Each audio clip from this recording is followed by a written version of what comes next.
इस छोटे से मोबाइल फोन का असर इतना बड़ा है कि यह लाखों बच्चों के दिमाग की केमिस्ट्री से खेल रहा है। एक 3 साल का बच्चा जब तक खाना नहीं खाता है, जब तक उसकी माँ उसके सामने फोन पर कार्टून न चला दे। एक 5 साल का बच्चा अभी तक बोलना नहीं सीख पाया है, क्योंकि उसका ज्यादातर समय स्क्रीन के सामने बीतता है। और एक 9 साल के बच्चे से जब उसके माता पिता द्वारा उसका मोबाइल छीन लिया जाता है, ले लिया जाता है, तो वह फ्रस्ट्रेट हो जाता है, इरिटेट हो जाता है और चिल्लाने लगता है, गुस्सा हो जाता है। और यह सिर्फ कोई 1-2 केसेस नहीं है, ऐसे हजारों है।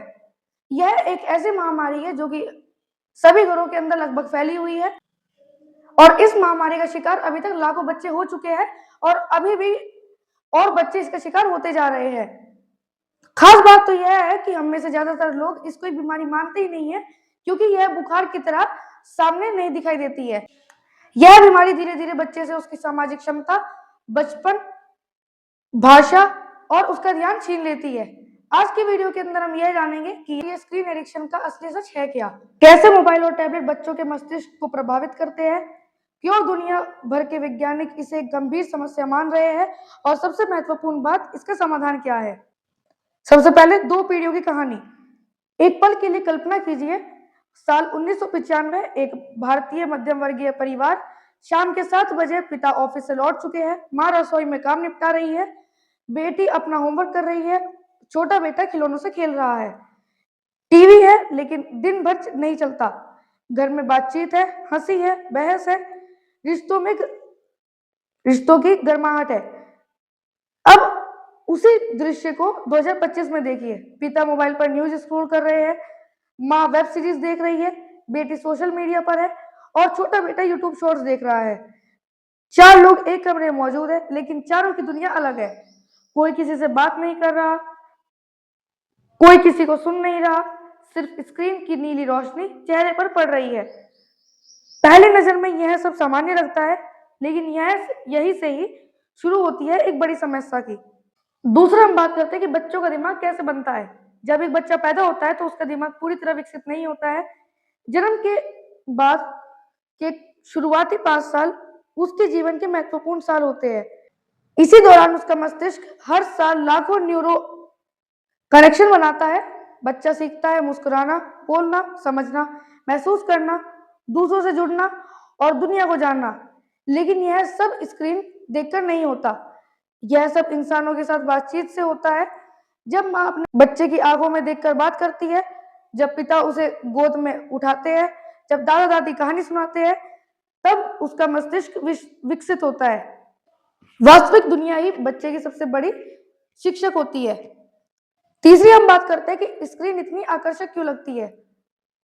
क्या आपने कभी सोचा है कि बच्चे मोबाइल देखते ही इतने शांत क्यों हो जाते हैं? क्यों वह घंटों तक स्क्रीन के सामने बैठे रह सकते हैं? इसका सीधा और सिंपल जवाब है डोपामिन। डोपामिन हमारे मस्तिष्क का रिवॉर्ड केमिकल है। जब हमें कोई नई मजेदार या रोमांचक चीज मिलती है, तब डोपामिन रिलीज होता है। YouTube, Instagram, games, short video, इन सभी प्लेटफॉर्म को इस तरह डिजाइन किया गया है कि वे बार बार डोपामिन रिलीज करवाए। हर नया वीडियो, हर नया लेवल, हर नई नोटिफिकेशन मस्तिष्क को एक छोटा सा इनाम देती है। धीरे धीरे दिमाग उसी इनाम का आदी होने लगता है। ठीक वही सही जैसा कोई व्यक्ति बार बार मिठाई खाने का आदी हो जाए। फर्क सिर्फ इतना है कि यह नशा चीनी का नहीं, स्क्रीन का है।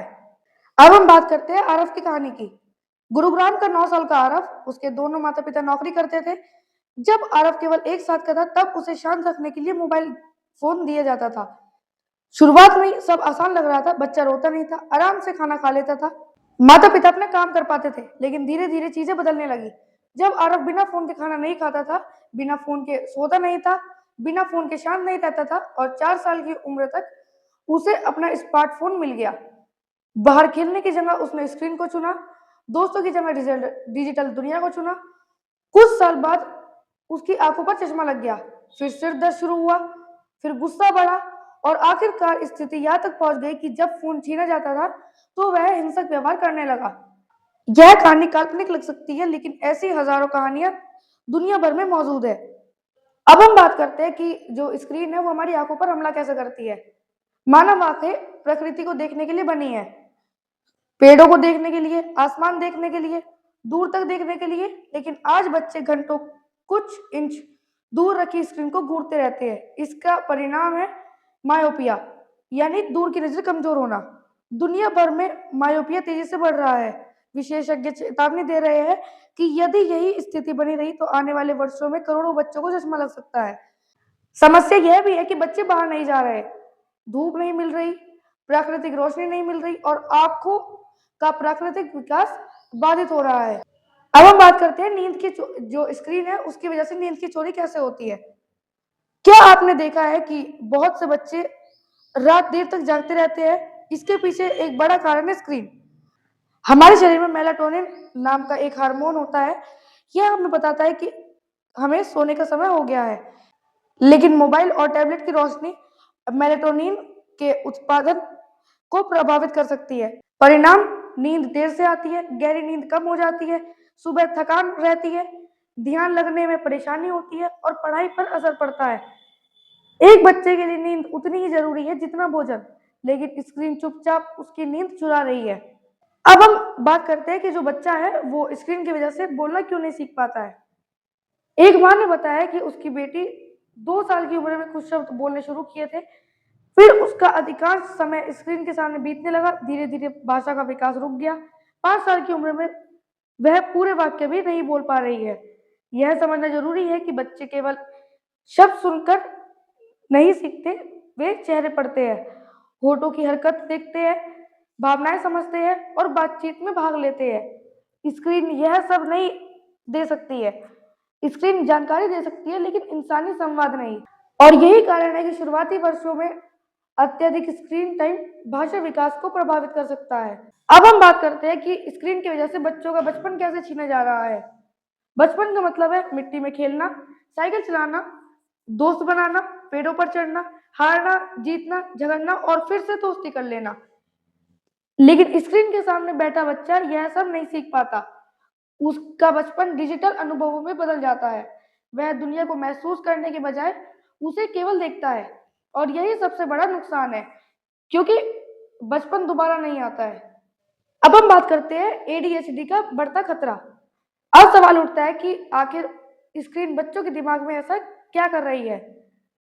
इसके जवाब का एक हिस्सा हमें ADHD यानी कि attention deficit hyper activity disorder से मिलता है।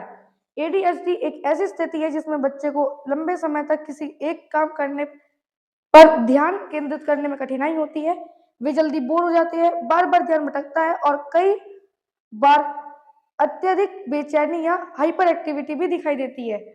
कल्पना कीजिए, एक बच्चा दिन भर ऐसे वीडियो देख रहा है जिसमें हर 2 सेकंड बाद नया दृश्य आ रहा है।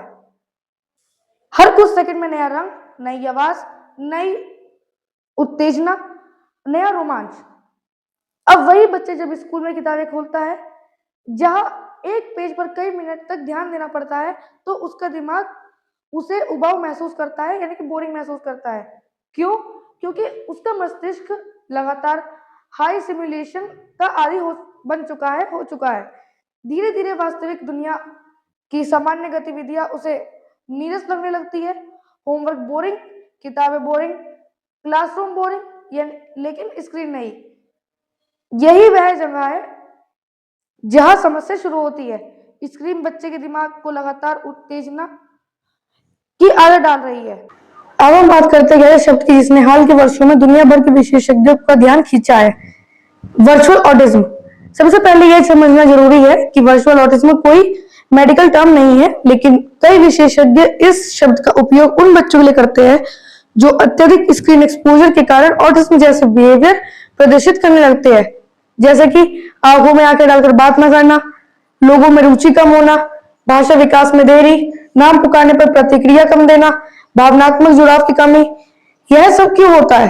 क्योंकि बच्चे का मस्तिष्क इंसानों की जगह स्क्रीन के साथ ज्यादा समय बिताने लगता है।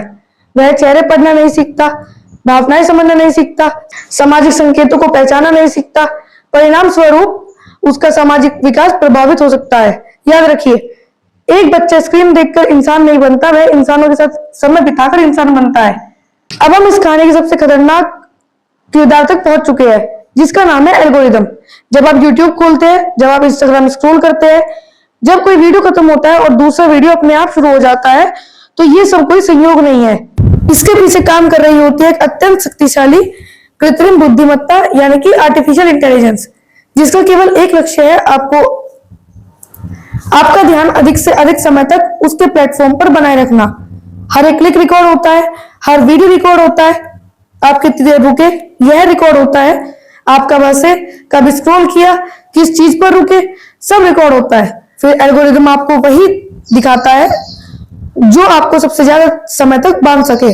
समस्या यह है कि बच्चों का मस्तिष्क अभी विकसित हो रहा होता है और वे डिजिटल मनोविज्ञान को समझ नहीं पाते और धीरे धीरे प्लेटफॉर्म उनके व्यवहार को नियंत्रित करने लगता है। अब हम बात करते हैं डोपामिन ट्रैप के बारे में। कल्पना कीजिए कि आपको हर कुछ सेकंड के बाद एक छोटा सा रिवॉर्ड मिल रहा हो, इनाम मिल रहा हो, एक मजेदार वीडियो, एक नया गेम लेवल, एक नया लाइफ, एक नई नोटिफिकेशन। यही है डोपामिन ट्रैप। जब भी बच्चा कुछ रोमांचक दिखता है उसके मस्तिष्क में डोपामिन रिलीज होता है, लेकिन समस्या यह है कि दिमाग धीरे धीरे इसकी आदत डाल लेता है।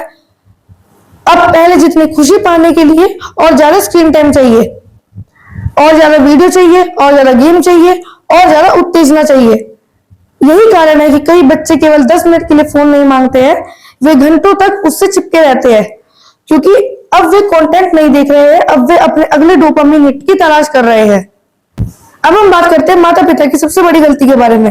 जब भी स्क्रीन एडिक्शन की बात होती है तो लोग बच्चों को दोष देने लग जाते हैं, लेकिन इसका असली सवाल यह है कि क्या बच्चे ने खुद मोबाइल खरीदा है, क्या बच्चे ने खुद इंटरनेट कनेक्शन लिया है, क्या बच्चे ने खुद सोशल मीडिया अकाउंट बनाया है? नहीं। ज्यादातर मामलों में स्क्रीन की शुरुआत बड़ों द्वारा होती है। बच्चा सिर्फ वही सीखता है जो वह दिखता है। अगर माता पिता हर समय फोन पर रहते हैं तो बच्चा भी फोन चाहता है। अगर घर में बातचीत की जगह स्क्रीन ने ले ली है तो बच्चे भी उसी संस्कृति में बड़े होंगे। इसलिए इसके समाधान की शुरुआत बच्चे से नहीं, माता पिता से होती है। अब इसका समाधान क्या है? अब हम इसके सबसे महत्वपूर्ण प्रश्न की ओर बढ़ते हैं, जो कि है कि क्या हमें स्क्रीन को पूरी तरह से बंद कर देना चाहिए? जिसका उत्तर है नहीं। तकनीक दुश्मन नहीं है, लेकिन जो समस्या है वो है इसका अनियंत्रित उपयोग। समाधान के कुछ महत्वपूर्ण कदम है। पहला, 2 वर्ष से कम उम्र के बच्चों को यथासंभव स्क्रीन से दूर रखें। दूसरा, घर में स्क्रीन फ्री जोन बनाएं, जैसे कि डाइनिंग टेबल, बेडरूम, पारिवारिक समय आदि। तीसरा, बच्चों के साथ प्रतिदिन कम से कम 1 घंटा बिना किसी स्क्रीन के बिताइए। चौथा, उन्हें बाहर खेलने के लिए भेजिए। पांचवा, किताबें, पजल, बोर्ड गेम्स और रचनात्मक गतिविधियों को बढ़ावा दीजिए। छठा, सबसे पहले खुद उदाहरण बनिए। बच्चे हमारी बातों से कम और हमारे व्यवहार से ज्यादा सीखते हैं। अब अगर हम इसके निष्कर्ष की बात करें तो यह कहानी केवल मोबाइल फोन की नहीं है, यह कहानी बचपन की है। यह कहानी उस पीढ़ी की है जो इतिहास में पहली बार स्क्रीन के साथ बड़ी हो रही है। तकनीक हमें सुविधा देती है, जानकारी देती है, मनोरंजन देती है, लेकिन अगर हम सावधान नहीं रहे तो यही तकनीक बच्चों से उनका बचपन छीन सकती है। याद रखिए, किसी बच्चों किसी भी गैजेट की जरूरत नहीं होती है, ना ही किसी स्क्रीन की, ना ही किसी गेम की। उसको जरूरत होती है तो आपके प्यार की, आपकी मौजूदगी की, आपकी आवाज की, आपकी कहानियों की और आपके अटेंशन की। क्योंकि कोई भी स्क्रीन, चाहे वह कितनी भी स्मार्ट हो, वह कभी भी किसी माँ के प्यार की, एक पिता की सलाह की और परिवार के समय बिताए गए समय की जगह नहीं ले सकती है। और यही शायद इस पूरे कहानी का महत्वपूर्ण संदेश है कि अगर हमें अपने आगे वाली जनरेशन को, यानी कि हमारे बच्चों को आगे बढ़ाना है, तो हमें उनके हाथों से मोबाइल फोन छीनने की जरूरत नहीं है, हमें उनका हाथ पकड़ के चलने की जरूरत है। धन्यवाद।